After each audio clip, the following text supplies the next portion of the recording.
रामकृष्ण हरी। महायोगपीठे तटे भीमरथ्या वरं पुंडरीकाय दातुं मुनीन्द्रे समागत्य तिष्ठन्तमानन्दकन्दं परब्रह्मलिङ्गं भजे पाण्डुरङ्गम्। गुरुर्ब्रह्मा गुरुर्विष्णु गुरुर्देवो महेश्वरा गुरुर्साक्षात् परब्रह्म तस्मै श्री गुरवे नमः। ब्रह्मानन्दं परमसुखदं केवलं ज्ञानमूर्तिं द्वन्द्वातीतं गगनसदृशं तत्त्वमस्यादिलक्ष्यम् एकं नित्यं विमलमचलं सर्वधी साक्षिभूतं भावातीतं त्रिगुणरहितं सद्गुरुं तं नमामि। सद्गुरुं तं नमामि।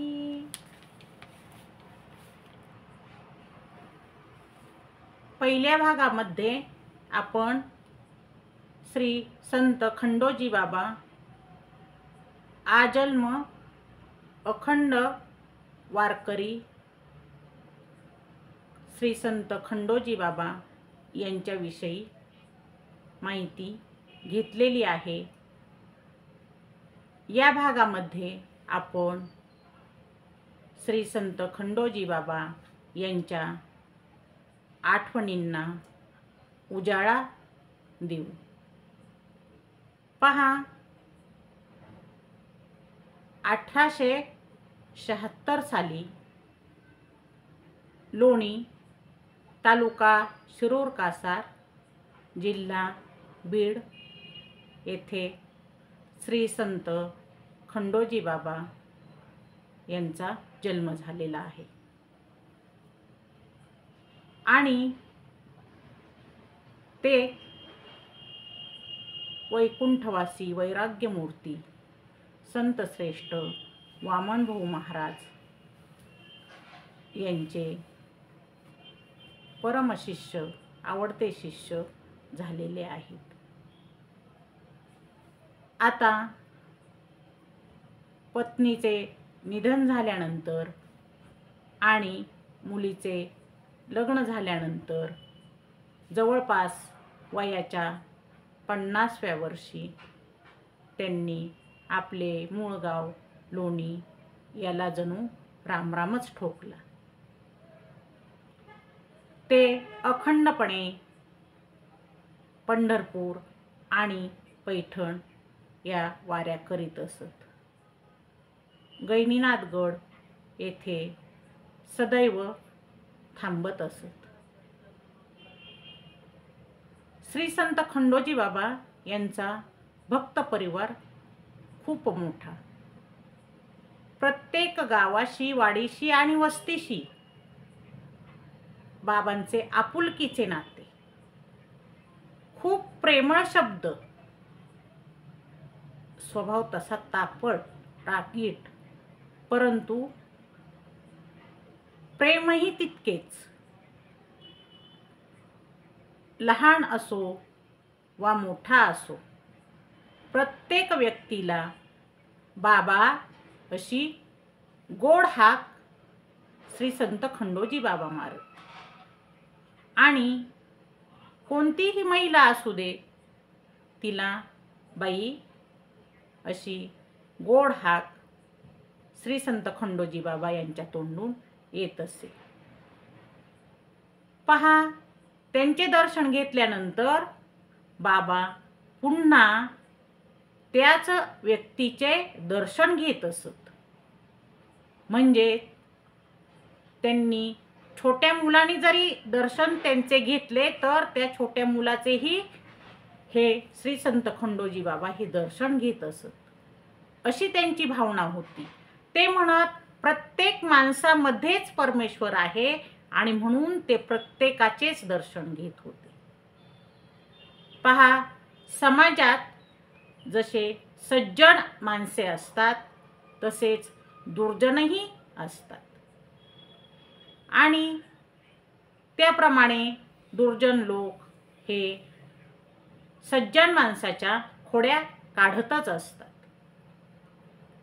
पहा, खरं बोललं तर ते काहींना पटत नसतं, म्हणजेच खरं बोललं तर बरं वाटत नाही आणि जर बरं बोललं तरी खरं वाटत नाही, अशा प्रकृतीची काही माणसं असतात आणि मग ही माणसं खोड काढत असतात। एके ठिकाणी श्री संत खंडोजी बाबा हे बसले होते। पहा, ज्या ठिकाणी बाबा बसत त्या ठिकाणी जवळपास 5-25 माणसे त्यांचे सेवेकरी असा समूह असे। बाबा कधीही एकटे बसत नसत। याचे कारणच तसे आहे। बाबा प्रत्येक गावात जात असत आणि जेथे जेथे बाबा जाईत त्या प्रत्येक गावामध्ये ते व्यसनापासून लोकांना परावृत्त करण्याचे त्यांचे जणू कामच होते, त्यांचे ते ध्येयच होते। आणि लोकही एकदा बाबांनी माळ घातली की परत त्या वाईट मार्गाने जात नसत। अंधश्रद्धा, रूढी, परंपरा ह्या कशा वाईट आहेत हे बाबा लोकांना समजावून सांगत असत आणि त्याप्रमाणे ते लोकांशी वागत असत। तर अशाच एका ठिकाणी बाबा बसलेले असताना एक दुर्जन माणूस त्याला बाबांची खोड काढावी असे वाटले आणि तो म्हटला, बाबा तुम्ही बसले तिथे माझे उपरणे म्हणजेच रुमाल होता, बहुधा तुम्ही तो खिशात घातला वाटतं। तेव्हा संत खंडोजी बाबा म्हणतात, नाही रे बाबा, मी कशाला घेऊ तुझे उपरणे, माझ्याकडे नाही हो तुझे उपरणे। नाही नाही, खिशात हात घालून पहास तुम्ही, इथेच होतं माझं उपरणं आणि ते तुम्हीच घेतलेलं आहे। का तर बाबांची खोडी काढायची म्हणून दुर्जन व्यक्ती ही बाबांना सारखं तसं म्हणू लागली। आणि मग काय, बाबांनी खिशात हात घातला, एक उपरणं बाहेर काढलं, त्या व्यक्तीला विचारलं हे आहे का, दुसरं उपरणं बाहेर काढलं, तिसरं काढलं, असे जवळजवळ 10 ते 15 उपरणे बाबांनी खिशातून बाहेर काढले।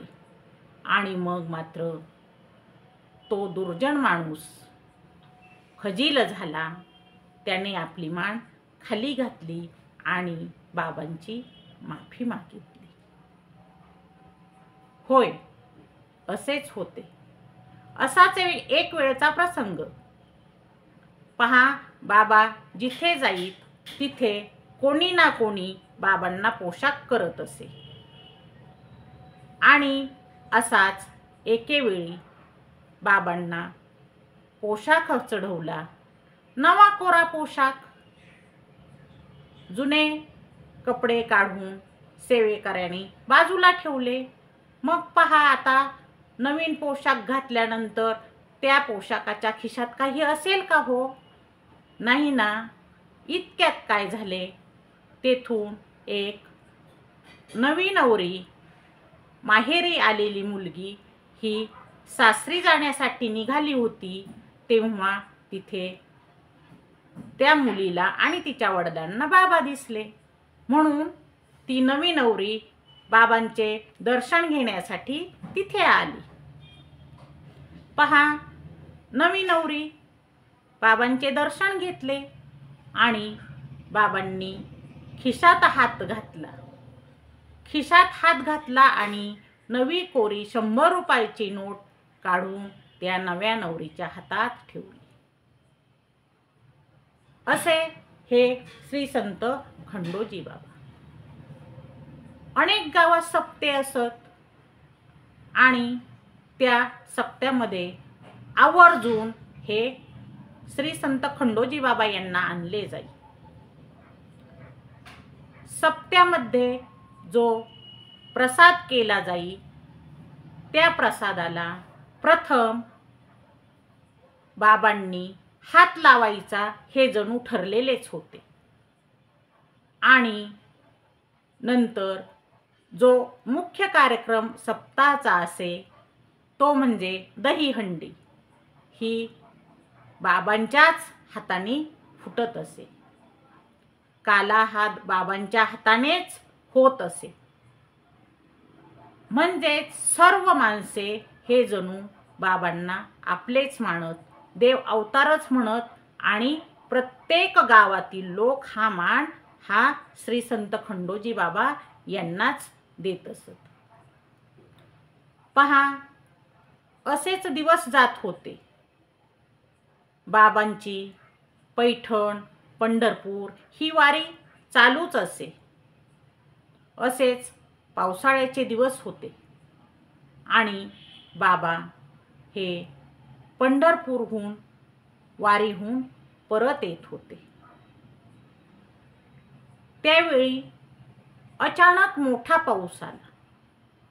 पहा, पूर्वीच्या काळी ओढ्यांवर पूल नव्हते आणि पूर आला म्हणजे मग तो पूर ओसरेपर्यंत माणसांना एका काठावरच थांबावे लागे, अशीच परिस्थिती झाली.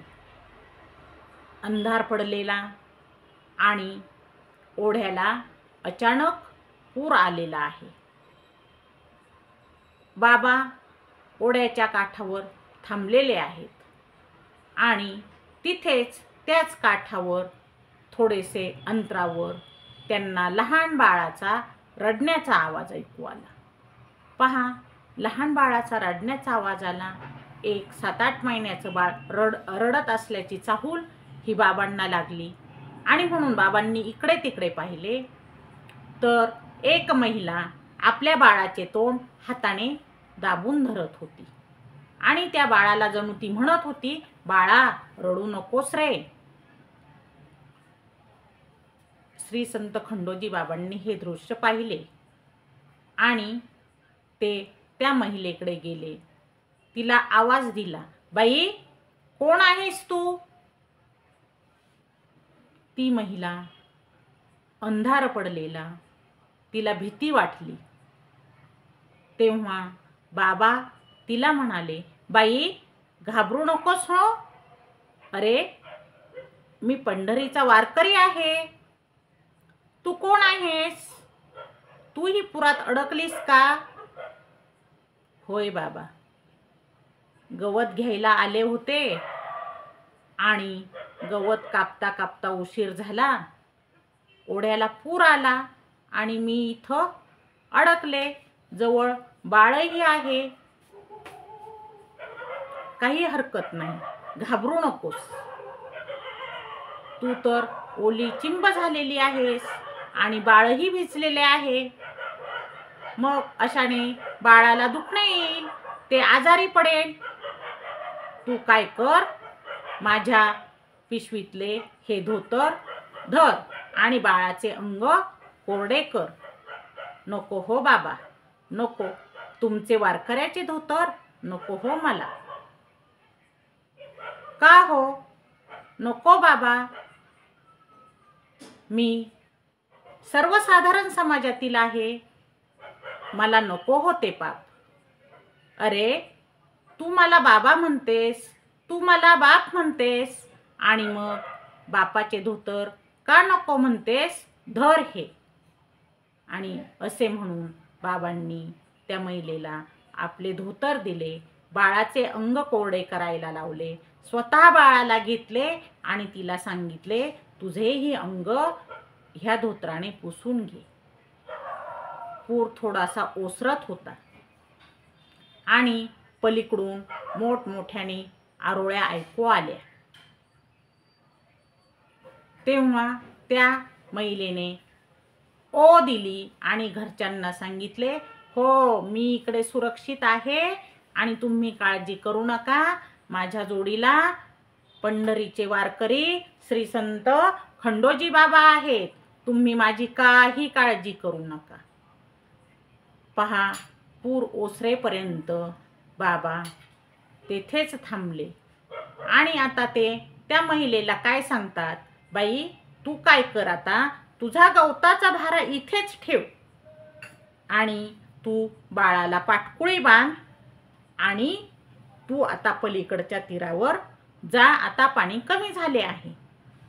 तेव्हा महिला म्हणते कशी, बाबा गवताचा भारा जर मी नेला नाही तर उद्या काय खाऊ घालू घरातील माणसांना.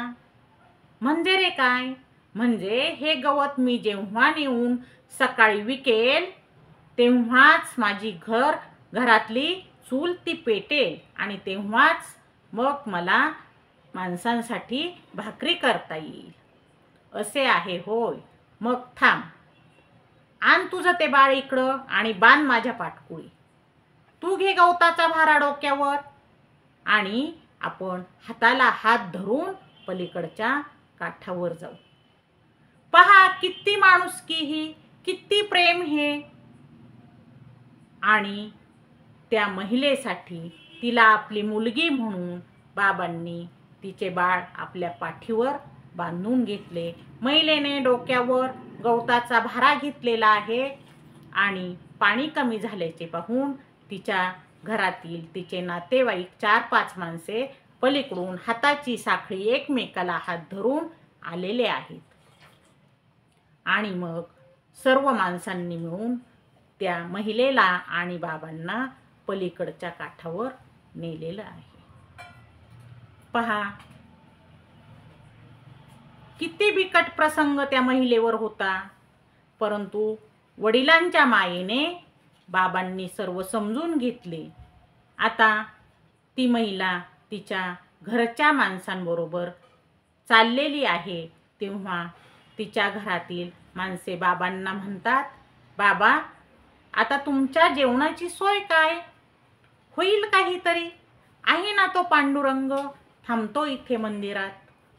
पहा बाबा कधीही कुणालाही तोंडाने काही मागत नव्हते. जो देईल ते खात असत. कोणी म्हटले तर जेवण करायला जात असत. तेव्हा त्या महिलेची सासू बाबांना म्हणते कशी, बाबा तुम्हाला आमची भाकरी चालेल का हो. हो, न चालायला काय झाले. अहो त्या परमेश्वर परमात्म्याने, त्या पांडुरंगाने संत जनाबाईच्या टोपल्यातली भाकरी खाल्ली आहे. संत जनाबाई बरोबर ते जेवलेले आहेत.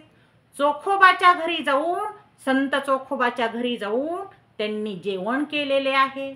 आणि मग मला काय झाले तुमची भाकरी न चालायला, मी तुमची भाकरी खाईल. आणि मग बाबा मंदिरात थांबलेले आहेत आणि दिलेली भाकरी, आणून दिलेली चटणी भाकरी बाबांनी गोड मानून खाल्लेली आहे. असं हे देवाचंच रूप, देवाचाच अंश असणारे श्री संत खंडोजी बाबा. पहा कुठेही जा, शेतात काम करणारे शेतकरी, कष्टकरी हा समाज गरीब वर्ग आहे. आणि मग बाबा गेले की लोक कामात असत. काही वेळा ही कामे घाईची असत, ती करणे भागच असे. कारण जर पाऊस आला तर सुडी रचणे किंवा इतर जी कामे आहेत ती करणे नंतर जमणार नाही, पेंढ्या ओल्या होतील असं शेतकऱ्यांवर संकट असे. मग बाबा काय करत, जिथे जातील तिथं जर लोक थांबायला लागले, हातातील काम टाकून बाबांकडे यायला लागले तर बाबा सांगत, थांबा हे काम आधी पूर्ण करा. आणि स्वतः बाबा देखील ते काम करू लागत असत. ते सुद्धा बुचाड लावत असत, सुडी रचत असत आणि सर्व कामात ते मदत करत असत. आणि त्यांना हे काम करताना आनंद वाटत असे. ते देवाचं नाव घेत घेत आनंदाने त्या कष्टकरी समाजाबरोबर लोकांबरोबर ते काम करत असत. त्यांच्या बरोबर काम करून नंतर संध्याकाळी त्यांच्याबरोबर जेव्हा घरी जात तेव्हा तेथील मुलाबाळांना ते तोंड भरून आशीर्वाद देत असत. बाबा मोठा होशील, मोठा साहेब होशील, बाई मास्तरीण होशील, असे गोड शब्दात, प्रेमळ शब्दात बाबा आशीर्वाद देत असत आणि प्रेमळ हाक मारत असत. पहा, बाबांना प्रत्येक माणूस हा जणू देवाचं रूप आहे असं वाटे. कुणीही असला तरीही तो बाबांच्या जवळ येत असे. असाच एक प्रसंग आला. एक मनुष्य खूप मद्यपान करून बाबांच्या जवळ आला आणि इतर लोकांना त्याने सांगितले की मला आणखी मद्य प्यायचे आहे आणि मी बाबांकडूनच आता पैसे घेणार आहे. इतर लोक, इतर सेवेकरी त्या माणसाला समजावत होते, अरे तू बाबांकडे जाऊ नकोस. पण पहा, त्याला नशा चढलेली होती आणि तो बाबांकडे येऊन बसलेला आहे आणि बाबांना म्हणतो कसा, बाबा मला तुम्ही 100 रुपये द्या आणि मला आणखी मद्य प्यायचे आहे, तुमच्याकडूनच मी पैसे घेणार आहे. पहा, बाबा शांत होते, विचार करत होते आणि इतर लोकांना वाटत होते आता काहीतरी अघटित होईल. परंतु बाबांनी आपला हात शांतपणे खिशात घातला, खिशातून 100 रुपये काढले आणि त्या माणसाला म्हणाले, धर तुला 100 रुपये, जा, तुला मद्य प्यायचे आहे ना, तू जा आणि पिऊन ये. तेव्हा तो माणूस ती नोट पारखून पाहू लागला. तेव्हा नोटेवर काय दिसले, प्रत्यक्ष पांडुरंग असलेले त्या नोटेवर दर्शन झालेलं आहे, त्या माणसाला दिसलेले आहेत. आणि ती नोट पाहून आता तो मनुष्य मोठमोठ्याने रडत आहे आणि बाबांना म्हणत आहे, बाबा मी चुकलेलो आहे, बाबा मी चुकलेलो आहे. आणि बाबांच्या पायावर तो आपले मस्तक ठेवत आहे, मोठमोठ्यानं रडत आहे. मग पुढे काय, ती रात्र बाबा तिथेच थांबलेले आहेत आणि दुसऱ्या दिवशी तो माणूस सकाळी स्नान आणि प्रातर्विधी आटोपून पुन्हा बाबांकडे आलेला आहे आणि बाबांना म्हणतो कसा, बाबा मला तुळशीची माळ घाला बरं, मला आपला शिष्य म्हणा बरं. तेव्हा बाबा म्हणाले, नाही, तू रात्री जे वर्तन केलंस ते योग्य आहे का, मी तुला माळ कशी घालू.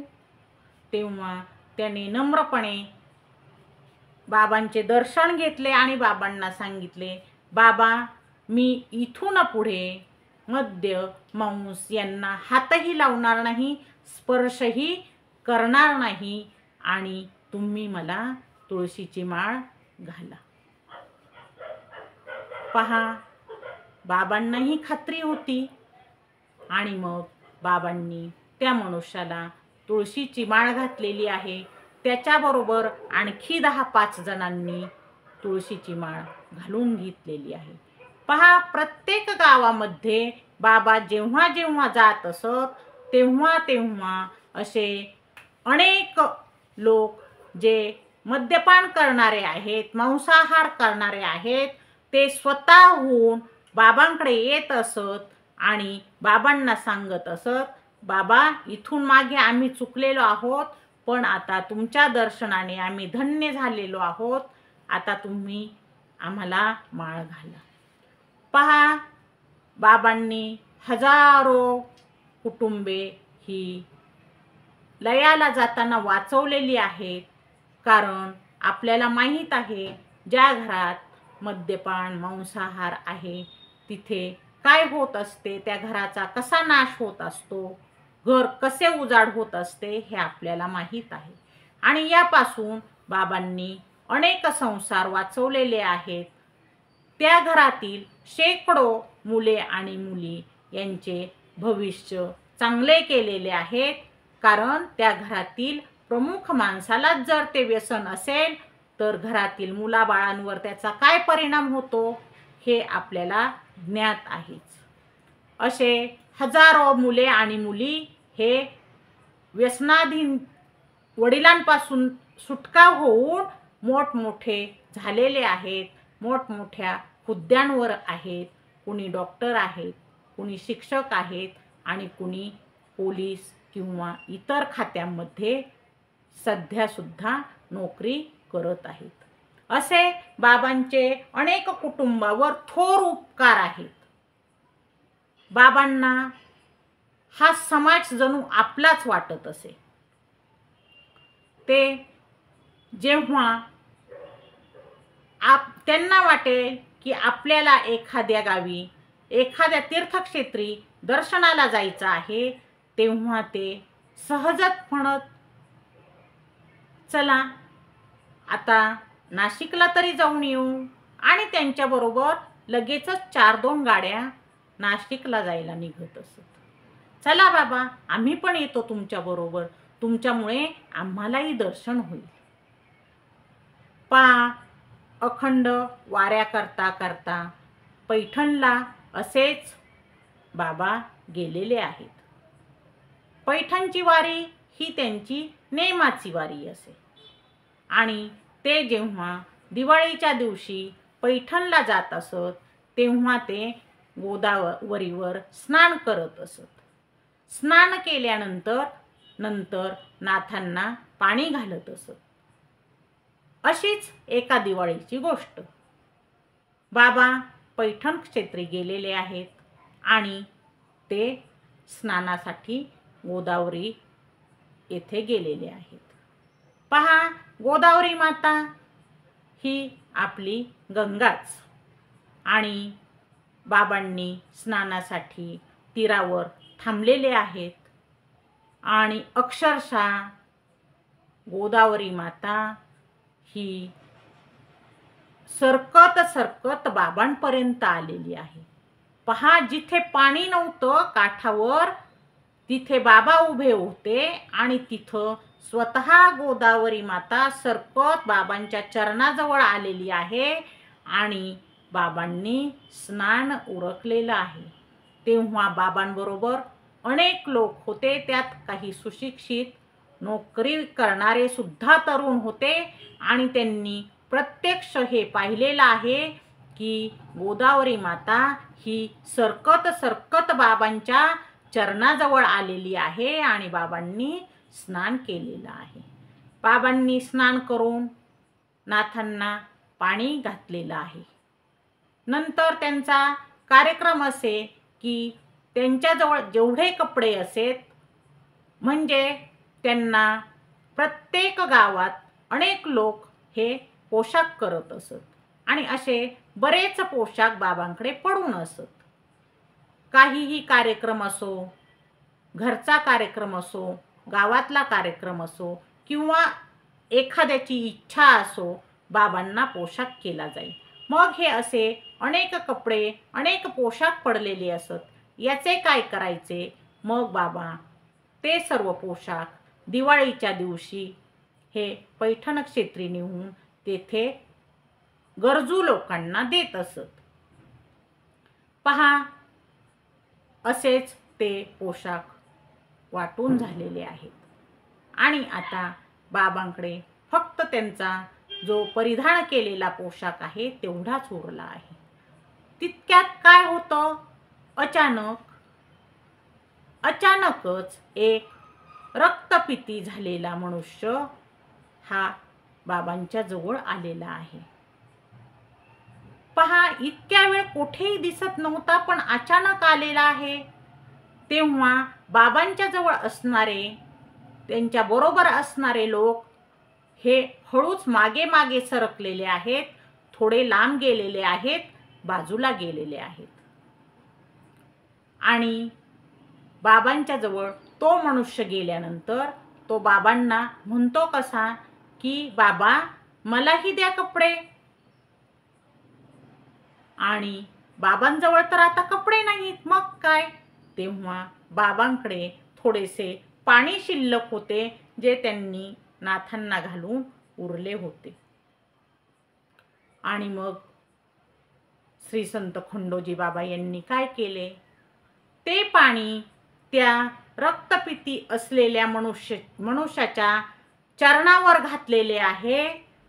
त्या चरणाचे बाबांनी दर्शन घेतले आहे आणि स्वतःच्या अंगात परिधान केलेला सदरा बाबांनी काढून त्या मनुष्याच्या अंगात घातलेला आहे. आणि काय चमत्कार, त्या मनुष्याची रक्तपिती ही गायब झालेली आहे, कारण ते साक्षात नाथ महाराज आहेत आणि त्यांनीच बाबांना तिथे दर्शन दिलेलं आहे. आणि अचानक ते अदृश्य झालेले आहेत. असे हे श्री संत खंडोजी बाबा. पहा, आठवणी जर काढल्या तर खरोखरच अंगावर शहारे येतात.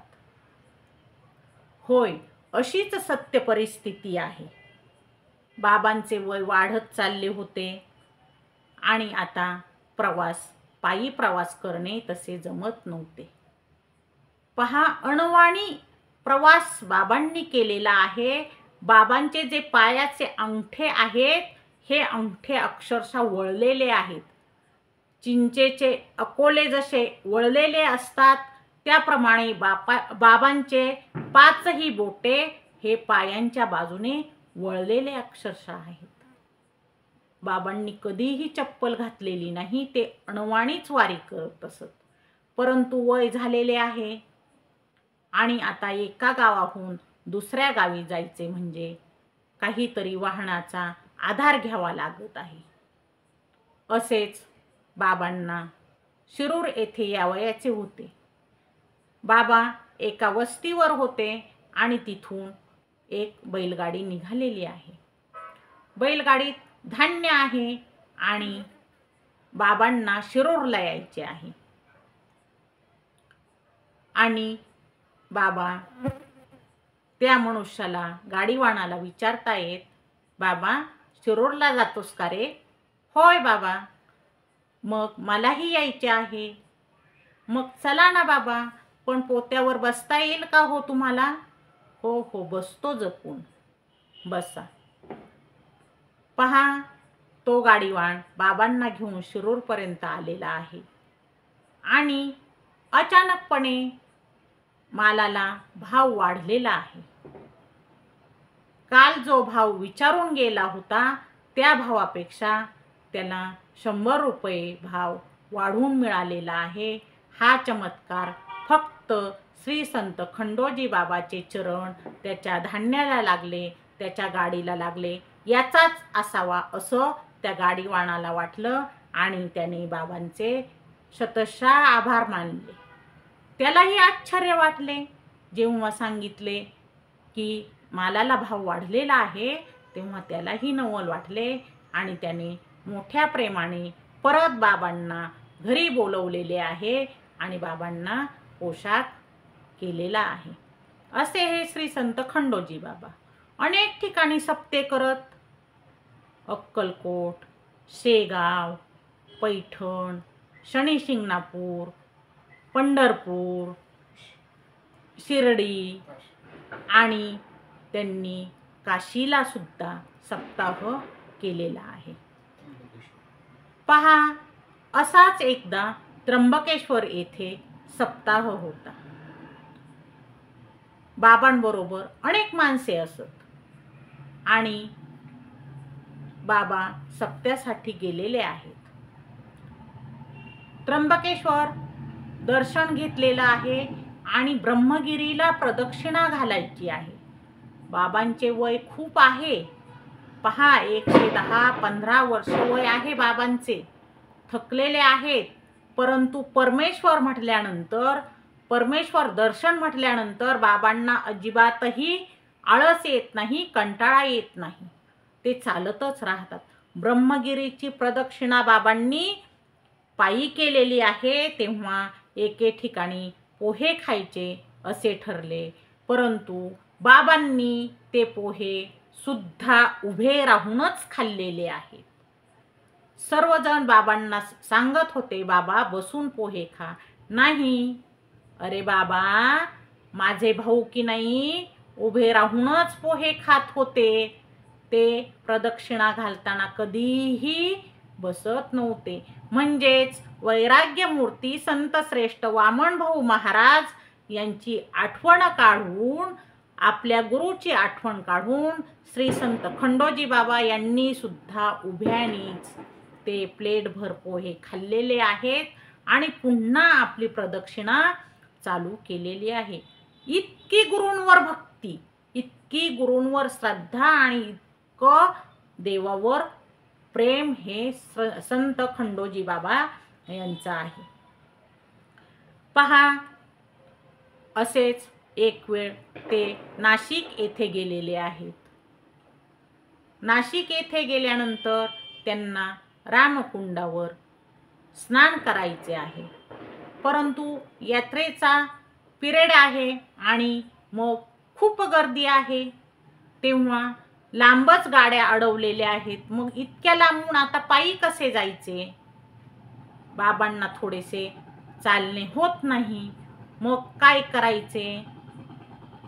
तेव्हा गाडीतील इतर लोक म्हणाले, बाबा आता रामकुंडावर स्नान नको, सध्या खूप गर्दी आहे. आपण पुन्हा आल्यानंतर काय करूया, रामकुंडावर स्नान करूया. तेव्हा अचानकपणे एक पोलीस त्या बाबांच्या जीपजवळ आलेला आहे आणि ड्रायव्हरला म्हणत आहे की ह्या इतक्या वयस्कर माणसाला कुठे जायचे आहे? तेव्हा तो ड्रायव्हर त्या पोलिसाला म्हणतो की बाबांना रामकुंडावर जायचे आहे असं म्हणतात, पण त्यांना चालता येईल का? इतक्या लांब त्यांना चालता येत नाही आणि इथून आता आमची गाडी पुढे जाऊ देत नाही. मग काय करावे? इतक्यात तो पोलीस एका रिक्षाला थांबवत आहे आणि त्या रिक्षामध्ये बाबांना बसून, स्वतः पोलीस त्या रिक्षामध्ये बसून रामकुंडापर्यंत रिक्षा घेऊन जात आहे. जेव्हा श्री संत खंडोजी बाबा हे स्नान करायला रामकुंडावर जात आहेत, त्यावेळी बाबांचे सर्व कपडे तो पोलीस स्वतः सांभाळत आहे.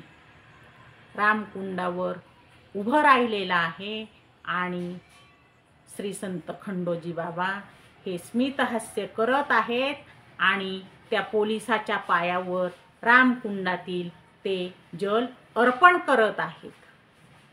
पहा, बाबांना त्या पोलिसामध्ये सुद्धा पांडुरंग दिसत आहे. जणू मला पांडुरंगानेच इथपर्यंत आणलं, अशी ही श्री संत खंडोजी बाबा यांची भावना आहे. एकेवेळी एक शिक्षक हे बाबांना म्हणाले, बाबा आपण काय करू, टांग्यात पंढरपूरची वारी करू. चला, आता मीही निवृत्त झालेलो आहे, मी पण येतो तुमच्या बरोबर. आणि दोघे जण मिळून टांग्याच्या प्रवासात निघालेले आहेत. ते कोणी जर जेवण दिलं तर घेत असत, नाही तर बरोबर जो शिदा नेला आहे त्या शिद्यातील जेवण बनवून दोघे जण जेवत आहेत, असा त्यांचा नेम आहे. कारण श्री संत खंडोजी बाबा हे बाहेर जेवत नसत किंवा चहाही घेत नसत. असेच एके ठिकाणी त्या शिक्षकांनी चहा केला आणि त्यांच्या असे लक्षात आले की बरोबर घेतलेले चहाचे सामान साखर वगैरे आता संपलेले आहे. म्हणजे पुढच्या गावात गेल्यानंतर आपल्याला ते विकत घ्यावे लागेल. परंतु आता पल्ला मोठा आहे आणि बाबांना मध्येच असं वाटलं की ते त्या शिक्षकांना म्हणाले, गुरुजी करा बरं थोडासा चहा, आपण थांबूया तिथे. तेव्हा शिक्षकांना परिस्थिती माहीत आहे. ते काय सांगतात, बाबा नको, आता सध्या चहा नको, आपण असेच पुढे जाऊया आणि नंतर आपण चहा घेऊया. अहो थांबा हो, टांगा सोडू थोड्या वेळ, घेऊ विश्रांती. आणि ते तिथे थांबत आहेत. थांबल्यानंतर नाईलाजाने ते शिक्षक बाबांना सांगतात, कसे बाबा चहाचे सामान जे आहे ते संपलेले आहे आणि म्हणून मी सांगत होतो आता इथे थांबायचे नको. नाही आहो गुरुजी, पहा तुम्ही असेल सामान. आणि गुरुजींनी चहाचे सामान पाहिले तर खरोखरच त्यांच्या एक वेळच्या चहापुरते सामान आहे असं गुरुजींच्या लक्षात आलेलं आहे. आणि नंतर गुरुजींनी चहा केलेला आहे. पहा, सर्वांना शिकवायचं हे शिक्षकांचं काम. मुलं आहेत, शाळा आहे, मग तुम्ही त्यांना शिक्षण द्या असं बाबा सांगत. पण शिक्षण देता देता तुम्ही परमार्थ करा हे सुद्धा सांगायला बाबा विसरत नसत.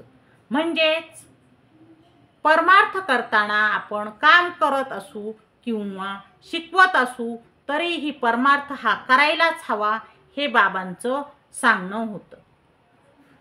व्यसन करू नका, अंधश्रद्धा पाळू नका आणि दुराचाराने वागू नका, कुणाचीही निंदा करू नका असं बाबा ठासून समाजाला सांगत असत. आणि तसं जर दिसलं तर ते त्याला खडे बोल सुनावत असत आणि सांगत असत. पहा, अशीच एक वेळची घटना. पंढरपूर येथे सप्ताह चालू आहे आणि एक अन्नपूर्णा, एक महिला ही बाबांना भेटावयास आलेली आहे. बाबांनी तिला पाहिलं आणि बाबा म्हणाले, बाई तू आजारी आहेस का? आणि तू किती थकली आहेस? तू कशासाठी आली आहे इथे? तेव्हा ती म्हटली, नाही बाबा, मला सप्त्यात थांबायचे आहे आणि मी आजारी असले तरी मी सप्त्यातून जाणार नाही. मी मरेन पण मी या सप्त्यातून जाणार नाही असं ती बाबांना सांगत आहे. पहा, आपण अनेक सप्ते पाहतो. संतांनी जी प्रथा पाडलेली आहे ते सप्ते, नारळी सप्ताह पाहतो, वार्षिक सप्ताह पाहतो. परंतु एका वारकऱ्याच्या मार्गदर्शनाखाली झालेला एक सप्ताह आहे आणि तो म्हणजेच श्री संत खंडोजी बाबा यांच्या मार्गदर्शनाखाली पाथर्डीच्या आगारामध्ये ST डेपोमध्ये बाबांनी एक सप्ताह केला आहे. आणि तो सप्ताह असा केला आहे न भूतो न भविष्यती. हो, पूर्वीही कधी झाला नसेल आणि पुढेही कधी होणार नाही असा एका वारकऱ्याच्या मार्गदर्शनाखाली झालेला तो सप्ताह आहे. मोठमोठे कीर्तनकार तिथे आलेले आहेत आणि सर्व ST कामगार आहेत, त्यांनी तो सप्ताह केलेला आहे. तेव्हा बाबांना खूप आनंद झालेला आहे. पहा, तेव्हा त्यांनी तो सप्ताह पार पडल्यानंतर आनंदाने एक अभंग म्हणलेला आहे, अभंग गायलेला आहे. काय उणे मज पांडुरंगा पायी, काय उणे मज पांडुरंगा पायी, रिद्धी सिद्धी ठाई ओळगती, रिद्धी सिद्धी ठाई ओळगती. कोण पाहे सुखा नासिवंताकडे, कोण पाहे सुखा नासिवंताकडे, तृष्णेची बापुडे नव्हे आम्ही, तृष्णेची बापुडे नव्हे आम्ही, सर्व सुखे आम्ही केली पावटणी, सर्व सुखे आम्ही केली पावटणी, पाप पुण्य दोन्ही ओलांडली, पाप पुण्य दोन्ही ओलांडली, तुका म्हणे घरी आणिले वैकुंठ, तुका म्हणे घरी आणिले वैकुंठ, वसविली पेठ वैष्णवांची, वसविली पेठ वैष्णवांची. पहा, आजन्म अखंड वारी करता करता श्री संत खंडोजी बाबा यांनी लाखो वारकरी तयार केलेले आहेत, लाखो माळकरी त्यांनी तयार केलेले आहेत. प्रत्येक गावात भजने होऊ लागलेली आहेत आणि जिथे पाहू तिथे आता देवाचं गुणगान सर्व लोक गात आहेत. पहा, ज्या ज्या ठिकाणी श्री संत खंडोजी बाबा जात असत तिथे तेथे ते आवर्जून भजनामध्ये सहभागी होत असत आणि ते भजनामध्ये सहभागी होऊन स्वतः सुद्धा अभंगाचे गायन करत असत. बाबा हे अशिक्षित होते, शिकलेले नव्हते, परंतु नेहमी सत्संग असल्यामुळे, संतांच्या सहवासात असल्यामुळे बाबांचे पाठांतरही भरपूर झाले होते. हो, बाबांनी काही कधी प्रवचन किंवा कीर्तन केले नाही, ते कधी त्यासाठी उभे राहिले नाहीत, परंतु त्यांनी तसे तरुण तयार केलेले आहेत, तरुणांना गोडी लावलेली आहे. धार्मिकतेकडे अनेक कुटुंबे झुकलेली आहेत आणि देवाच्या नामस्मरणात घडलेली आहेत. पहा, बाबा जे म्हणत ते खरे होत असे. असेच उन्हाळ्याचे, कडकडीत उन्हाळ्याचे दिवस आहेत आणि एक स्त्री लांबून डोक्यावर पाण्याचा हंडा आणताना बाबा यांनी पाहिलेला आहे. तेव्हा ते जवळ बसलेल्या माणसांना विचारत आहेत, ही महिला इतक्या लांबून पाणी का आणत आहे? इथे गावामध्ये जी बारव आहे तिला पाणी नाही का? तेव्हा ते लोक सांगतात, नाही ना बाबा, ती जी बारव आहे ती आता गाळाने पूर्ण भरलेली आहे आणि त्या बारवेमध्ये पाणी नाही. त्यामुळे आता स्त्रियांना खूप लांबून पाणी आणावे लागत आहे. पहा, बाबांना खूप वाईट वाटले आणि रागही आला.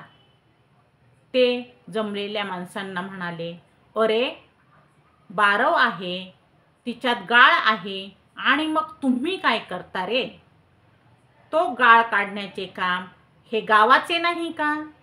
तुमचे सर्वांचे नाही का? या आयाबाया घरासाठी, संसारासाठी किती कष्ट करत असतात. त्या दिवसभर शेतातही राबतात, सकाळी उठल्यापासून झोपेपर्यंत घरासाठीही राबत असतात आणि त्यांना साधी पाण्याची सोय सुद्धा तुमच्याच्याने गावात होत नाही का रे? बाबांना राग आलेला आहे आणि बाबा म्हणत आहेत की आता आपल्याला ती जी बारव आहे ती उकरून घ्यायची आहे, तिच्यातला आता गाळ काढायचा आहे. तेव्हा लोक काही मनावर घेईनात. इतक्यात एक जण आला आणि बाबांना म्हणतो, बाबा चला आता जेवण करायला जायचे आहे. तेव्हा बाबांनी निक्षून सांगितले, मी आज जेवण करणार नाही.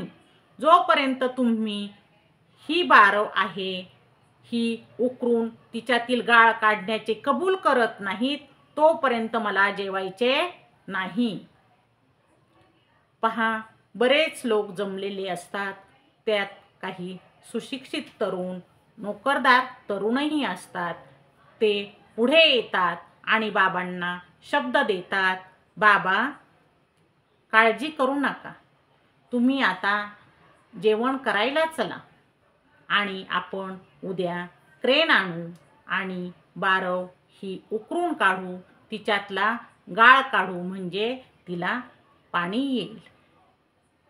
पहा, बाबांना हायसं वाटलेलं आहे आणि बाबा म्हणतात कसे, अरे या आयाबाया आपल्या माऊल्या आहेत आणि यांना इतके कष्ट होतात हे पाहवत नाही रे, म्हणून मी रागावलो.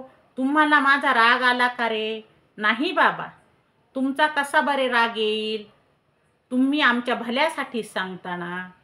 पहा, म्हणजे बाबा हे गावासाठीचे काम आहे, हे गावाकडूनच करून घेण्यासाठी हे गावातील व्यक्तींनाच किती गोड बोलत आहेत, हे बाबांचे स्वभाव गुण आहेत, स्वभाव दर्शन बाबांचे आपल्याला यातून होत आहे. पहा, देवाचे नाव घेता घेता दिवस जात आहेत, नामस्मरण चालू आहे. असेच बाबा झोपलेले आहेत. पहा, आणि बाबा झोपलेले आहेत तेव्हा बाबांच्या प्रत्येक श्वासाबरोबर आवाज येत आहे. कोण म्हणत आहे म्हणून इकडे तिकडे पाहिले जाते, तर बाबांच्या श्वासाबरोबर आवाज आहे, विठ्ठल विठ्ठल विठ्ठल विठ्ठल विठ्ठल विठ्ठल. म्हणजे पहा, झोपेत सुद्धा बाबांच्या श्वासाबरोबर विठ्ठल नामाचा गजर चालू आहे.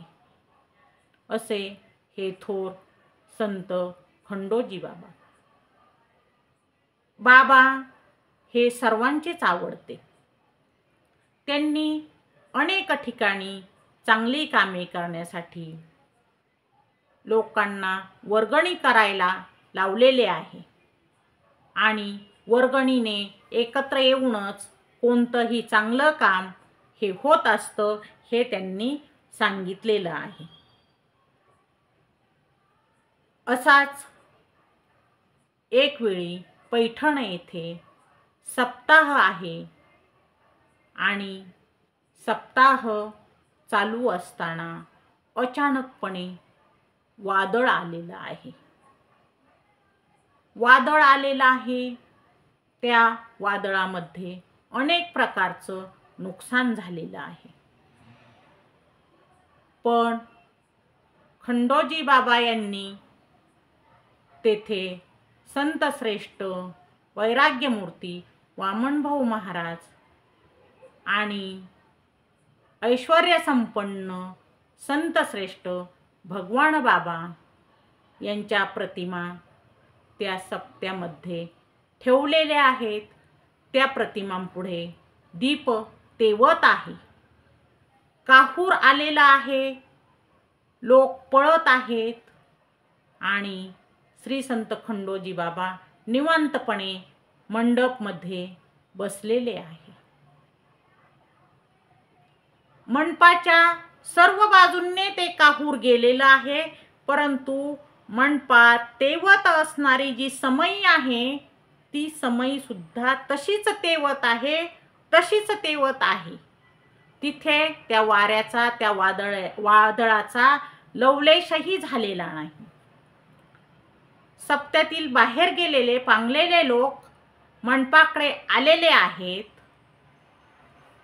आणि ते श्री संत खंडोजी बाबा यांना म्हणत आहेत की बाबा, काहूर आलं होतं, काही नुकसान झालं का हो? नाही रे बाबा. श्री संत खंडोजी बाबा विचारणाऱ्या माणसाला सांगत आहेत, नाही रे बाबा, तो मेघराजा आला होता आणि थोडंसं सिंचन करून गेला, मंडपापुढे सडा टाकून गेलेला आहे. आपला सप्ताह चालू आहे हे त्याला माहीत आहे ना, म्हणून तो थोडंसं सिंचन करून गेलेला आहे.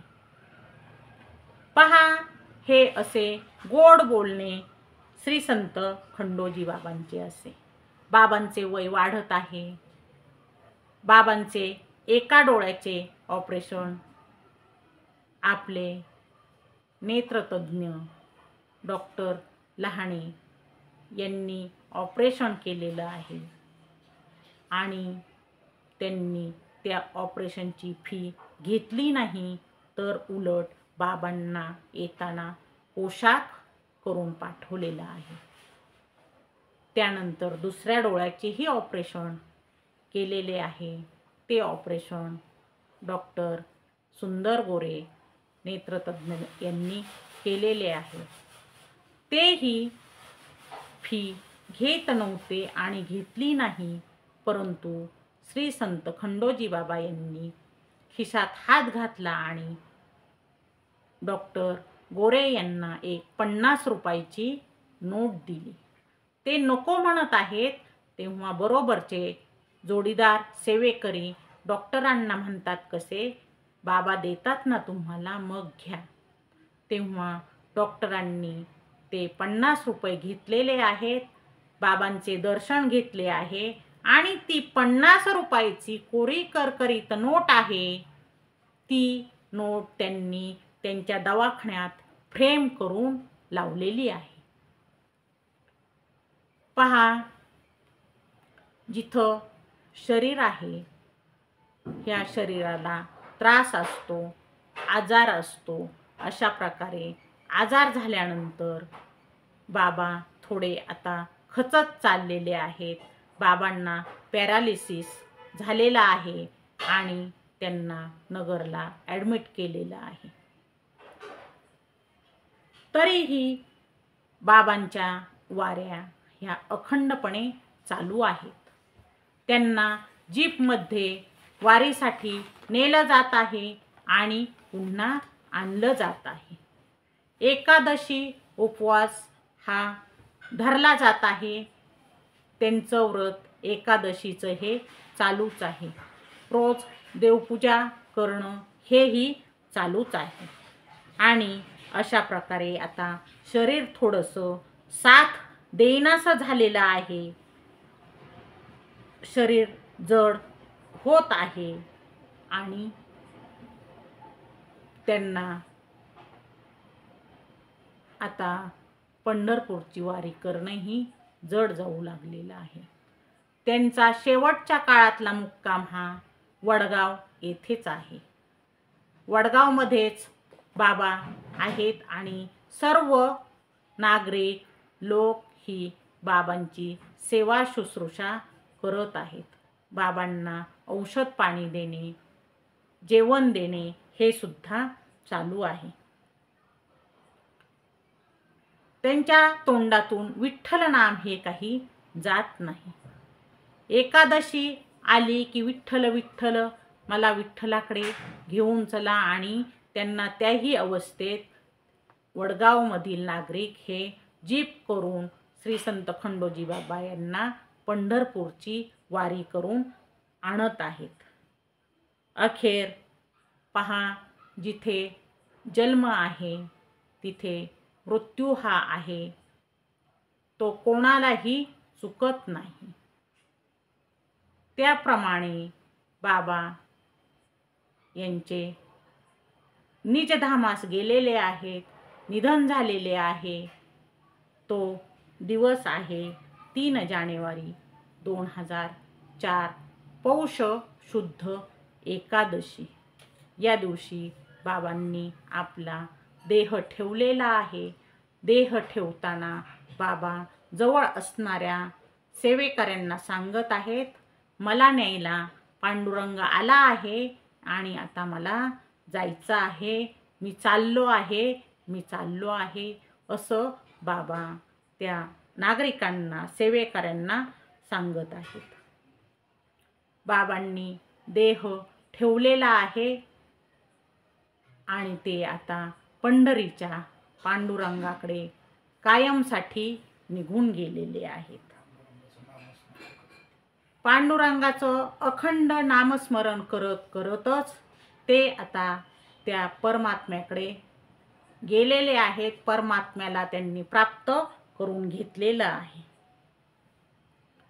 पहा, ही बातमी काही वेळातच सर्व परिसरात पसरलेली आहे आणि बाबांचे जे भक्त आहेत हे भक्त आता वडगाव येथे यायला लागले आहेत. त्यावेळी बाबांचे जे मूळ गाव आहे लोणी, तेथील लोक हे सुद्धा गेलेले आहेत आणि बाबांचे अंत्यसंस्कार हे त्यांच्या मूळ गावी व्हावेत असे म्हणत आहेत. परंतु बाबांचे प्रेम पाहता त्यांचे अंत्यसंस्कार हे बाबांच्या इच्छेप्रमाणेच गहिनीनाथगड येथे व्हावे. वैराग्यमूर्ती संतश्रेष्ठ वामनभाऊ यांच्या जवळच बाबांची समाधी असावी असं सगळ्या लोकांनी मिळून ठरवलेलं आहे. आणि मग वाजत गाजत बाबांना टाळ मृदुंगाच्या घोषामध्ये, विठुनामाच्या गजरामध्ये आता बाबा हे गहिनीनाथगड इकडे चालवलेलं आहे, बाबांना नेलेलं आहे. त्यावेळी बाबांची मानलेली मुलगी गंगूबाई हिला आणण्यासाठी एक जीप गेलेली आहे आणि त्या जीपमध्ये त्यांच्या मुलीला, अर्थातच ती मानलेली मुलगी आहे, तिला घेऊन आलेले आहेत. सगळ्यांना हळहळ वाटत आहे. पहा, त्यावेळी श्री संत खंडोजी बाबा यांचे वय आहे जवळपास 128 वर्ष. तरीही सर्वांना हवेहवेसे असणारे श्री संत खंडोजी बाबा हे आपल्यातून गेल्यामुळे प्रत्येकाच्या डोळ्यात अश्रू आहेत. गहिनीनाथ गडावर अनेक लाखो भाविक जमलेले आहेत. तेथे असणाऱ्या यादव बाबा यांच्या समाधी शेजारी श्री संत खंडोजी बाबा यांना अग्निसंस्कार करण्यात आलेले आहेत. त्यांचे पुतणे चतुर्भुज महाराज, माऊली बडे चतुर्भुज महाराज बडे लोणी गावचे यांनी अग्निडाग दिलेला आहे. पहा, अवघा रंग एक झाला, रंगी रंगला श्रीरंग. मी तू पण गेले वाया, पाहता पंढरीच्या राया. नाही भेदाचे ते काम, पळोनी गेले क्रोध काम. देही असुनी तू विदेही, सदा समाधिस्थ पाही. पाहते पाहणे गेले दुरी, म्हणे चोख्याची जणी. पहा, आता बाबा आपल्यातून गेलेले आहेत आणि बाबांना यादव बाबा यांच्या शेजारी अग्निडाग दिलेला आहे. तिथेच त्यांनी समाधी बांधलेली आहे. म्हणजेच वैराग्यमूर्ती संतश्रेष्ठ वामनभाऊ महाराज यांच्या गडावरच, गहिनीनाथ गडावरच त्यांचे आवडते शिष्य श्री संत खंडोजी बाबा यांची ही समाधी आहे. चिंचपूर इचदे या गावच्या ग्रामस्थांनी देखील श्री संत खंडोजी बाबा यांचे मंदिर बांधलेले आहे. त्याचे नाव आहे संत दर्शन असे नाव त्या मंदिराला दिलेले आहे. तसेच बाबांचे मूळ गाव लोणी येथे सुद्धा बाबांचे भव्य असे मंदिर उभारण्यात आलेले आहे. खंडोजी बाबा गड असे नाव तिथे दिलेले आहे. तसेच वैराग्यमूर्ती वामनभाऊ महाराज आणि ऐश्वर्य संपन्न संत श्रेष्ठ भगवान बाबा यांच्या मूर्ती सर्व गावांमध्ये स्थापन झालेल्या आहेत आणि त्या मूर्तींबरोबर श्री संत खंडोजी बाबा माऊली यांची देखील मूर्ती स्थापन होत आहे. म्हणजेच श्री संत खंडोजी बाबा यांची मूर्ती आता वैराग्य मूर्ती वामनभाऊ महाराज संत श्रेष्ठ ऐश्वर्य संपन्न भगवान बाबा यांच्या मूर्तीबरोबर स्थापन होऊ लागलेली आहेत. अनेक उद्ध्वस्त झालेले संसार यांनी वाचवलेले आहेत, अज्ञान दूर केलेले आहे आणि पुढच्या पिढीचे भविष्य घडवण्यासाठी अतोनात प्रयत्न केलेले आहेत. आपला देह झिजवलेला आहे असे हे श्री संत खंडोजी बाबा माऊली हे आहेत. यांना आपण त्रिवार वंदन करूया. आता पहा, जेव्हा श्री संत खंडोजी बाबा यांना वैराग्य मूर्ती वामनभाऊ महाराज यांनी काशीहून आणलेली काठी दिली आहे, पताका आहे, ती काठी त्यांचे पुतणे चतुर्भुज महाराज बडे यांच्याकडे पडशी आणि काठी आहे आणि आता सध्या ते निवर्तल्यानंतर त्यांचाच मुलगा माऊली बडे यांच्याकडे ती काठी वारसाने आलेली आहे. ते सुद्धा नियमितपणे पंढरीची वारी शुद्ध एकादशीची करत असतात. असा श्री संत खंडोजी बाबा यांचा महिमा आहे, त्यांचे चरित्र आहे. नजर चुकीने बोलता बोलता जर माझ्याकडून काही चूक झाली असेल तर त्याबद्दल क्षमस्व असावे. रामकृष्ण हरी, रामकृष्ण हरी. श्री संत श्रेष्ठ ऐश्वर्य संपन्न भगवान बाबा की जय. संत श्रेष्ठ वैराग्य मूर्ती वामनभाऊ महाराज की जय. श्री संत खंडोजी बाबा की जय. जय हनुमान, जय हनुमान, जय हनुमान.